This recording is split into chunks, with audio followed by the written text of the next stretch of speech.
Alhamdulillah, berkhidmat dengan hati Allah Subhanahu wa taala.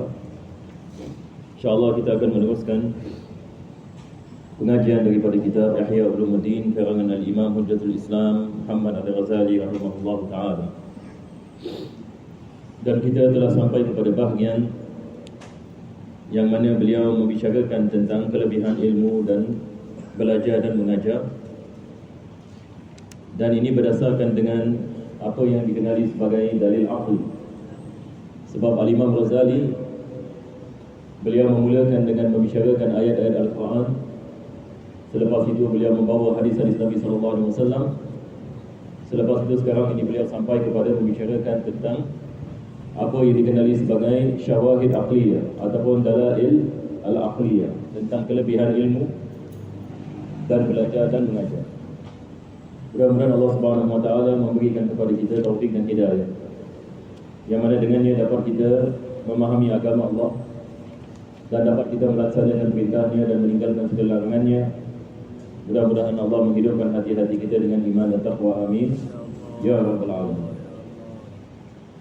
Maka beliau mengatakan, wa'lam anna syai'an nafisal marghuba fihi yanqasimu ila ma yutlabu li ghairihi wa ila ma yutlabu li dhatihi.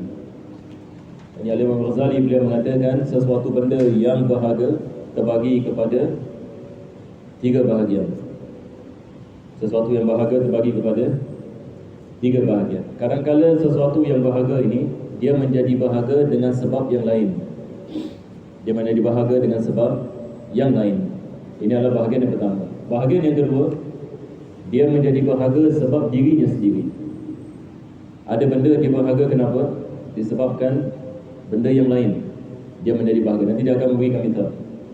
Perkara yang kedua adalah dia berharga disebabkan dirinya sendiri. Perkara yang ketiga adalah dia menjadi berharga disebabkan yang lain dan dirinya sendiri. Jadi dia mengatakan sesuatu perkara itu berharga dan ini terbagi kepada tiga bahagian. Kenapa ia berharga? Adakah dia berharga disebabkan dirinya sendiri, ataupun dia berharga disebabkan yang lain, ataupun dia berharga disebabkan dirinya sendiri dan yang lain. Jadi ini adalah daripada perkara beliau akan membicarakan, dan beliau akan menerangkan tentang kelebihan, bagaimana kita nak memahami kelebihan ilmu dalam Islam bila lihat ini dalam perkara seperti ini. Maka beliau mengatakan, fama yutlabu lidadihi ashrafu wa afdalu mimma yutlabu li ghairihi. Sesuatu perkara ini dia berharga disebabkan dirinya sendiri lebih afdal daripada sesuatu yang berharga disebabkan dengan benda yang lain.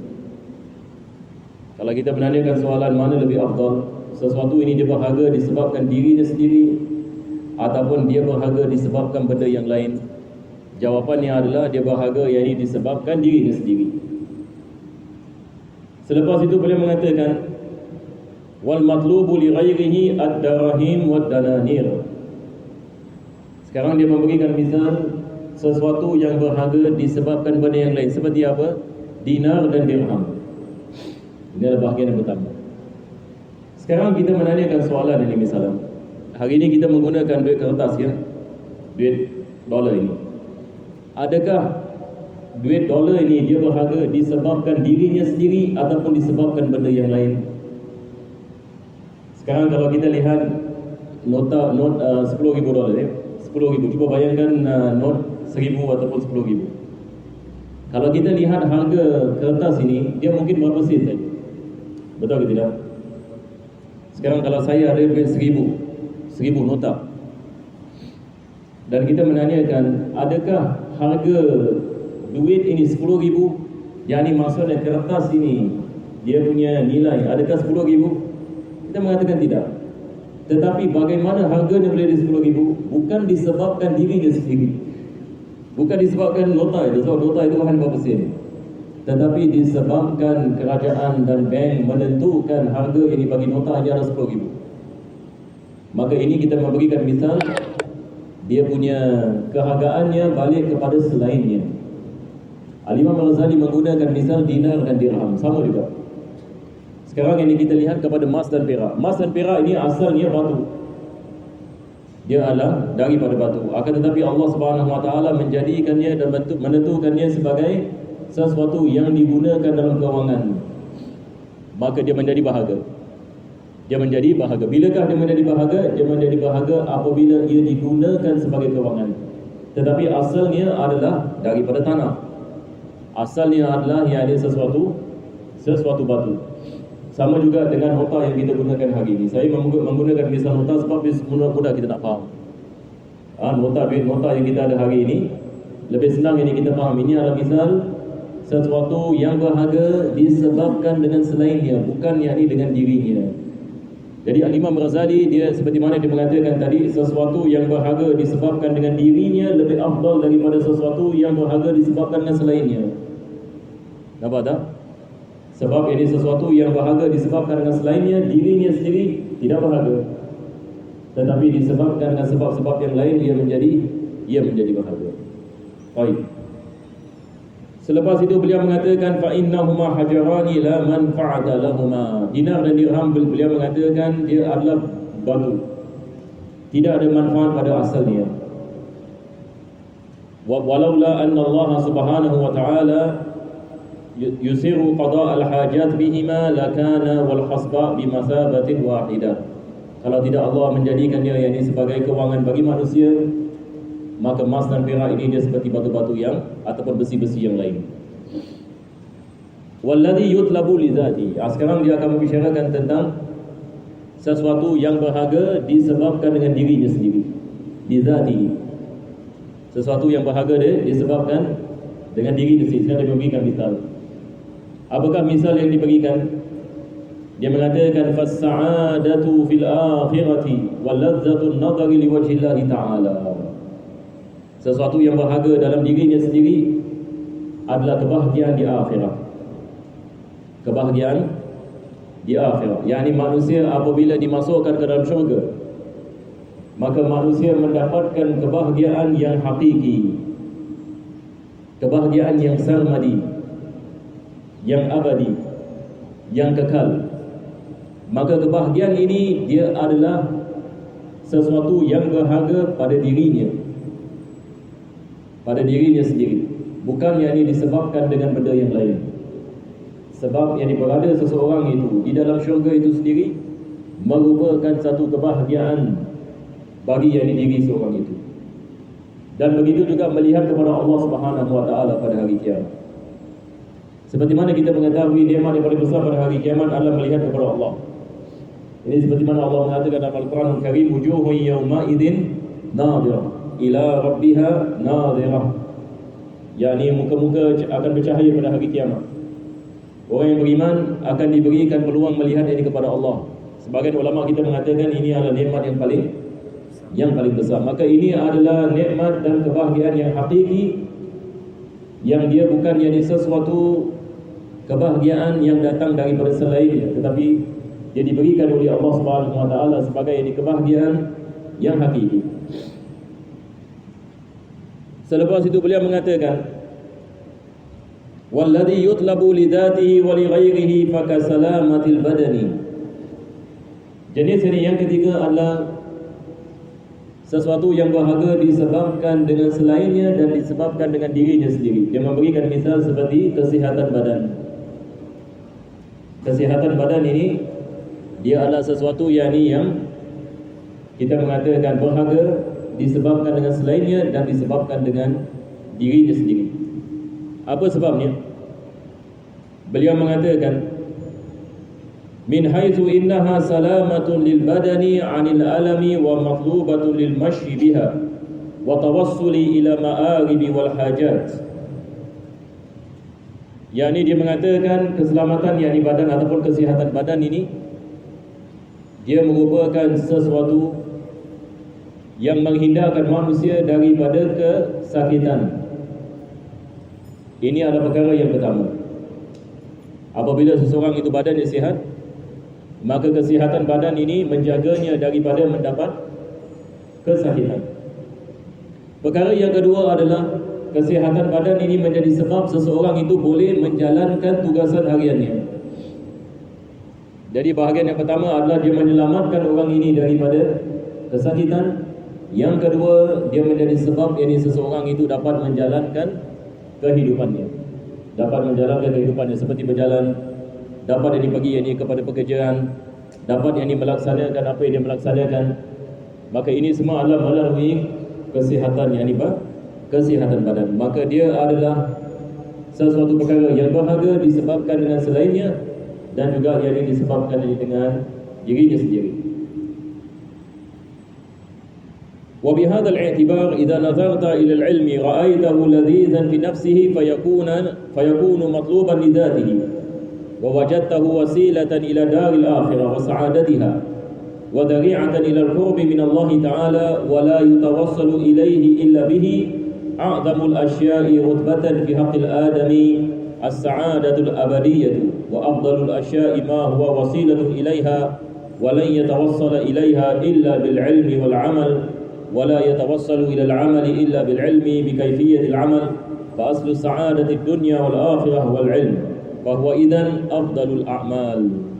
Al-Imam Ghazali sekarang yang ini membicarakan apabila kita memahami yang perkara ini, maka kita akan memahami bahawasanya ilmu ini dia merangkumi segala kebaikan.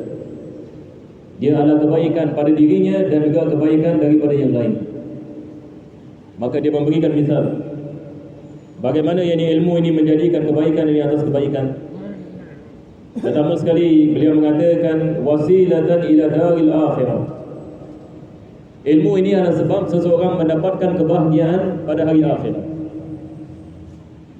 Bagaimana kita nak mendapatkan kebahagiaan pada hari akhirat? Kita hanya akan mendapatkan kebahagiaan pada hari akhirat dengan kita mentaati perintah Allah. Dan kita tidak mampu mentaati perintah Allah melainkan dengan kita mempelajari ilmu. Maka ilmu adalah wasilah. Ilmu ini dia adalah sebab. Seseorang itu apabila dia mempelajari dan dia mengetahui, baru dia beramal. Apabila dia beramal, maka ia menjadi sebab dia mendapatkan kebahagiaan di akhirat. Dan juga dia akan mendapatkan kebahagiaan di dunia. Akhirat dia akan mendapatkan kebaikan, dunia juga dia akan mendapatkan kebaikan. Dan dia akan mendapatkan dekat kepada Allah Subhanahu wa taala. Wa a'zamul asya'i rutbatan fi haqqil adami as-sa'adatul abadiyah. Al-Imam Ghazali mengatakan perkara yang paling menjadi kebahagiaan bagi anak Adam, perkara yang paling penting sekali, yang paling yang bahagia, yang merupakan maksud hidup bagi manusia adalah dia mendapatkan kebahagiaan yang abadi pada hari akhirat. Jadi sekarang subhanallah, Imam Ghazali dia sedang mengajarkan kepada kita bagaimana kita nak memahami perkara ini dengan terperinci. Sekarang ini dia mengatakan perkara yang paling besar yang boleh diberikan kepada anak Adam adalah sa'adah abadiyah fi daril akhirah. Dia adalah kebahagiaan yang hakiki, yang abadi pada hari akhirat. Dan kita tidak akan mendapatkannya melalui dengan ilmu. Dan kita apabila mendapatkan ilmu dan kita beramal dengannya, maka ini yang akan membawa kita kepada maksud, yang akan membawa kita untuk kita mendapatkan kebahagiaan yang abadi. Huwa wasilatun ilaiha wa la yatawassala ilaiha illa bil ilmi wal amal. Wa la yatawassalu ila al amali illa bil ilm.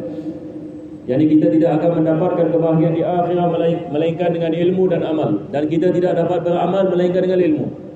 Jadi ini adalah kaitannya. Wa aslu sa'adati fid dunya wal akhirati huwa al ilm. Ini adalah natijahnya. Imam Ghazali mengatakan asal kebahagiaan di dunia dan akhirat adalah ilmu. Asal kebahagiaan di dunia dan akhirat adalah dengan ilmu, sebab dia mula daripada sini. Seperti mana kita mengatakan, ilmu dan amal mendapatkan sa'adah, kebahagiaan. Jadi ilmu ini merupakan asal ataupun asas. Asas bagi kebahagiaan di dunia dan akhirat adalah dengan ilmu. Fahuwa idzan afdalul a'mal. Beliau mengatakan maka apabila kita memahami perkara ini, maka kita akan mengetahui bahawasanya ilmu ini adalah sebaik-baik amal. Apa sebabnya? Sebab ia menjadi wasilah bagi kebahagiaan di dunia dan akhirat. Wa kaifa la wa qad ta'rifu fadilat asy-syai'i aidan بشرف ثمرته وقد عرفت أن ثمرة العلم القرب من رب العالمين. Dia mengatakan kenapa tidak ilmu ini sebaik-baik amal, sedangkan kita hanya akan mendapatkan dekat kepada Allah hanya dengan ilmu. Kenapa tidak ilmu ini sebaik-baik amal? Yani dia sedang menekankan makna ini. والتحاق بأفق الملائكة ومقارنة الملأ الأعلى هذا في الآخرة. Jadi dengan ilmu kita akan mendapatkan dekat kepada Allah dan mendapatkan kebahagiaan di akhir. Maka juga kita akan mendapatkan kebahagiaan di dunia. Beliau mengatakan wa amma fid dunya fal izzu wal waqar. Apabila seorang itu berilmu, dia akan mendapatkan kemuliaan di dunia. Dia akan mendapatkan pangkat yang ada di sisi manusia. Ini apa yang kita lihat. Apabila seseorang ini yang berilmu, maka dia dihormati, dan juga yang ini diminta, yang ini nasihat, dan diberikan tempat-tempat yang mana dengannya dia dapat mentadbir urusan-urusan dunia dan urusan-urusan akhir. Maka ini adalah daripada kemuliaan yang seseorang mendapati daripada ilmu. Jadi dia mendapatkan kebahagiaan di dunia dan dia mendapatkan kebahagiaan di akhirat. Mudah-mudahan insya-Allah ini sama-sama kita mendapatkan manfaat, dan kita berdoa kepada Allah Subhanahu wa taala mudah-mudahan Allah sentiasa menghidupkan hati-hati kita dengan ilmu manfaat yang mana dengannya kita dapat mendekatkan diri kepada Allah. Mudah-mudahan Allah mengampunkan segala dosa kita, mengabulkan segala hajat, dan menyelamatkan kita daripada segala bala, daripada segala bencana, daripada segala musibah di dunia dan akhirat, dan memberikan kepada kita husnul khatimah, memberikan kepada kita kebahagiaan di dunia, kebahagiaan di akhirat. Rabbana atina fid dunya hasanah wa fil akhirati hasanah wa qina adzabannar. Itu adalah kebahagiaan yang hakiki. Mudah-mudahan Allah memudahkan kita insya-Allah di dunia dan memudahkan kita di akhirat, menyelamatkan kita daripada azab di dunia dan azab di akhirat, dan mengumpulkan kita bersama Nabi kita sallallahu alaihi wasallam pada hari kiamat nanti. Amin ya rabbal alamin. Rabbana taqabbal minna innaka as-sami'ul 'alim, tub 'alaina innaka at-tawwabur rahim, wa akhtim bis-solihati a'malan wa ajran Allah ya karim. Bi fadli subhana rabbika bil 'izzati 'amma yasifun, salamun 'alal mursalin, walhamdulillahi rabbil alamin. Taqabbalallahu minkum. Assalamu alaikum warahmatullahi wabarakatuh.